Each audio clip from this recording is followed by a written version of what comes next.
Hi అండి, ఇది వచ్చేసి ఈరోజు వేసినటువంటి డిజైన్ అండి. ఫినిషింగ్ అయితే చాలా బాగా వచ్చింది. హ్యాండ్ మొత్తం ఇలా వచ్చిందనమాట. 3 కలర్స్ యూజ్ చేశాను. శారీలో కలరు ఎక్కువ డార్క్ ఉందని చెప్పేసి దాంట్లోనే కొంచెం లైట్గా యూజ్ చేశాను. అలాగే కాపర్ యూజ్ చేశాను అనమాట. ఫుల్ హ్యాండ్ అండి.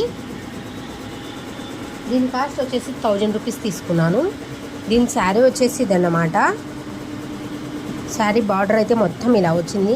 శారీ కాస్ట్ వచ్చేసి 3000 అని చెప్పారు కస్టమర్. వచ్చేసి లైట్ కాపర్ ఉంది. ఇదన్నమాట. పళ్ళు అయితే మొత్తం ఇలా వచ్చింది. దీంట్లో ఫ్లవర్స్ ఉన్నాయని చెప్పేసి దీనికి తగ్గట్టు ఈ బ్లౌజ్ వాళ్ళే సెలెక్ట్ చేసుకున్నారు. డిజైన్ వచ్చేసి జేసీ క్రియేషన్స్లో 50 రూపీస్ పెట్టి తీసుకున్నాను అనమాట. Sorry, 75 rupees. Thank you for watching. Bye అండి.